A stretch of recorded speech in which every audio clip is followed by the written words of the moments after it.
그런데 우리가 또 어려운 협상 과정에도 불구하고 어떻게든 미래를 위한 예산은 좀 늘리려고 한 노력이 있었죠. 실제로 증액을 시켰다 이런 사실도 좀 국민 여러분들께 알려드려야 될 것 같은데요. 어린이집 보육료, 장애아를 위한 예산, 또 어르신들을 위한 예산은 정부 원안보다 늘렸습니다. 소상공인 예산도 추가로 확보했고요. 그 내용을 잠시 좀 소개해 주시죠. 그렇습니다. 예를 들면은 전국에 6만 3천여 개 있는 그 경로당, 예. 어르신들이 모여 계시는 곳. 이 예산이 매년 보면은 거기다가 이제 5개월치 추울 때 난방비 드립니다. 또 여름에 더울 때 2달치 에어컨 켜시라고 냉방비 드리고, 또 아침 안 들고 오시는 어르신들 식사를 하시라고 쌀 2가마니 이렇게 드리는데, 그 예산이 뭐 이런저런 사정으로 늘 정부에서 편성해 오지 않고 국회에서 증액했습니다만은, 증액해서 반영시키는 건 플러스 내용을 확 고쳤습니다. 예를 들면 여름에 2달 주는 전기비는 5만 원씩 주는데 그거 좀 마음대로 에어컨 못 켜거든요. 그렇죠. 그래서 10만 원으로 배를 올렸습니다. 그리고 10월 11월 뭐 1월 2월 추울 때 5개월치 주는 난방비도 월 30만 원을 32만 원으로 우리가 주장해서 올렸고요. 그다음에 쌀도 원래는 80kg짜리 2가마니 20kg짜리 8그 포대를 드렸는데 경로당이 6만 원에서 6만 3천 원 늘어나지 않습니까? 그러니까 예산이 일정하니까 줄여가지고 140kg 드렸는데 그거를 다시 160을 새로 생기도 다 하도록 뭐 이런 예산을 확보를 했고, 아까 뭐 어린이집 이 보육료 이런 문제들은 예를 들면 이런 게 있는 겁니다. 전체 예산을 7.2% 늘려드는데 막 그런 대로 정부 평균 증가율보다 높으니까 괜찮다. 이렇게 하고 있었는데 최저임금이 16.4%턱 발표가 되니까 그러면은 16.4% 맞추다 임금을 보면, 올려다 보면 다른 거 교육의 못하게 내용이 엉망이 될 거 아닙니까? 그래서 거기에 해당되는 내용들 740억 원, 그리고 또 이 어린이집에 따라서는 원장도 하시면서 또 가르치기도 하시는 분, 이런 분들은 이제 월급을 못 받고 했는데 그런 분 일정 이렇게 지원해 가지고 그분들이 가르쳐야만 또 선생님들이 집에 가면 집에 애들이 아프다든지 병원에 같이 갔다 와야 되는지 이런 데 뭐 이렇게 할 수 있지 않겠어요? 이제 그런 걸 위해서 좀 하고, 그러고 이렇게 좀 더 이 환경들을 개선하기 위해서 1,004억 원을 더 증액시켰다 하는 말씀드립니다. 그 외에 뭐 국방비도 증액시키고 논농사에서 밭농사로 갈아타도록 하는 예산, 또 저수지 뭐 이렇게 개보수하는 예산, 이런 부분을 상당히 증액시켰다 하는 말씀을 드리겠습니다. 예. 어르신들도 좋아하실 거고요. 그다음에 아이들 키우는 부모님, 또 보육교사들, 수건이었고 또 이 예결위원 제가 들어간다 그러니까 많이들 이제 걱정을 하시고. 참 우리 예결위원 같이 하지 않습니까? 예. 그랬는데 보육교사분들께서 아주 많이들 좋아하시더라고요. 고생이 많으셨습니다. 그런 보고를 드렸고요. 그런데 이제 예산 합의 과정에 있어서 그 문제점을 좀 짚어보고 싶습니다. 개탄스러운 게 많았는데, 국민의당과 민주당이 호남 고속철도 예산을 놓고 밀실 거래를 했다는 의혹이 일고 있습니다. 뭐 끼워 팔기식, 바꿔치기식 뒷거래를 했다는 비판이 쏟아졌고요. 이런 거는 협상장에서 있어서는 안 되는 일인데, 정책위 의장께서 의총에 나와서 그런 말씀하셨습니다. 우리들은 지금 협상에 최선을 다하고 있지만 여당 대표라는 사람이 제일 야당의 대표단과는 그 협상과 대화를 하지 않고 캐스팅 보트, 이른바 캐스팅 보트를 쥐고 있는 국민의당의 대표와만 대화와 협상을 하고 있다, 이렇게 말씀하셨는데 정말 상황이 그 정도였습니까? 그 뭐 밀실 야합이라고 하는데 그뿐만 아니고 대놓고 한 겁니다. 그냥 내놓고 한 거예요. 그러니까 이제 민주당이 121석이고 국민의당이 40석 아닙니까? 그 확보하면은 과반이 넘거든요. 그런데 한참 뭐 남북협력기금이 어떻고 공무원 증원이 어떻고 이래 하는 중간에 호남 고속철도 뭐 1조 몇천억짜리를 무한까지 연장하는 것을 합의하는 내용을 발표를 하는 겁니다. 그러니까 이런 거는 밤에 하는 야합이라고 하는 범위를 넣어서 그냥 대놓고 하는 겁니다. 백주대낮에. 예. 꺼릴 것도 없이. 그래서 그 우리는 몰랐죠. 예. 모르는데 이제 원내대표가 이제 강하게 항의를 하겠습니다만은 그런 줄 알았는데 그 다음에는 보니까 어느 호텔에서 새벽에 저녁에 이제 뭐 전화로 협상한 내용을 새벽에 만나서 얘기하면서 확인해서 하는 게 선거구제를 논의를 하고 무슨 뭐 런닝메이트제를 이 얘기를 하고 하는 게 완전히 다른 그런 거를 합의를 하는데 할 수는 있습니다. 예산 전국 예산을 계기로 해서 그런 얘기를 할 수 있는데 그거는 좀 조용히 조용히 이렇게 얘기를 하면 되고 사실은 그 얘기가 3당의 원내대표들 간의 협상장에서 있었습니다. 있었지만은 그거를 예산 전국의 예산 합의 과정에서 하는 건 안 맞다. 그러니까 그거는 묵시적으로 다음에 하도록 했는데 아니 그 다음 날 보니까 새벽에 두 사람이 그래 만났더라고요. 이런 거는 국민들 보기에도 아니다. 예. 이런 생각입니다. 예. 예산안과는 아무 상관이 없는 개헌 문제라든가 선거구제 문제 이런 것을 놓고 협상을 했으니 그런 게 야합이라는 비판을 받아도 마땅하다고 생각을 합니다. 그러나 국민 여러분, 자유한국당에는 116석이 있습니다. 과반 넘는다고 하지만 그들이 말도 안 되는 개헌안을 가져왔을 때 저희들은 개헌 저지선을 확보하고 있다 이런 말씀드립니다. 합리적이지 않은 안을 들고 오면 저희들은 확실히 저지를 할 거고요. 절대 개헌 때는 확실히 116석이 그럼요. 이 게스팅 보도를 지고 예. 국민 편에서 중심을 잡아야 된다 네, 이렇게 네. 봅니다. 그게 이번 지방선거에서도 큰 이슈가 될 것 같은데요. 저희들이 잘 준비하고 논리를 만들도록 하겠습니다. 우리 의장님께서 이제 숫자로 굉장히 논리적이라는 말씀을 이제 드렸는데 저희들이 공무원을 왜 늘리면 안 되는지에 대해서도 여러 가지 우리들이 설명을 했거든요. 그런데 그날 반대 토론을 하시면서 했던 그 논리가 또 빛났습니다.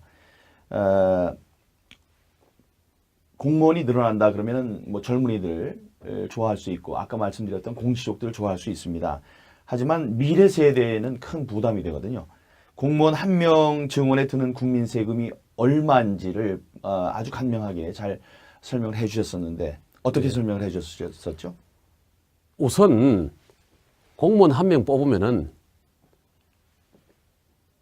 기획재정부에서 내온 숫자가 26년 1개월 월급 줘야 됩니다.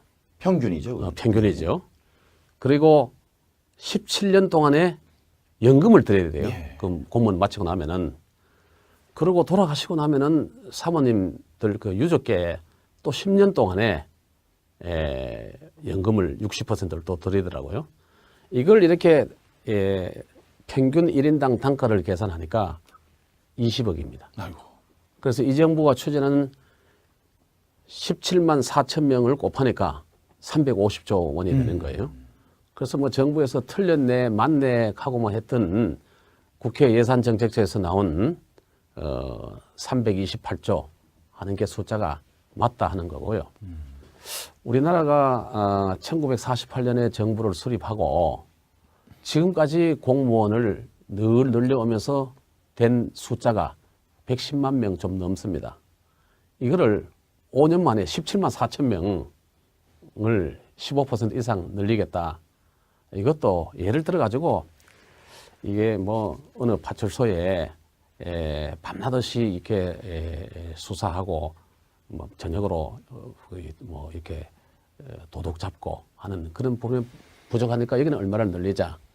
또 소방서 계시는 분들도 24시간 동안 고생하고 하니까 요즘 불 끄는 거 이외에 뭐 수해도 가서 방지하고 지진 나면 가고 하고 뭐 이런 분들을 해서 얼마를 한다든지 군에서 오래 계신 분들이 전부 다 퇴직을 해버리니까 부사관 분들을 얼마나 늘려야 될지 이런데 차곡차곡 계산을 해서 몇 명이다 이렇게 하지 않고 톱다운식으로 OECD에서는 쓰지 마라. 이건 안 맞는 통계다 예. 하는 통계.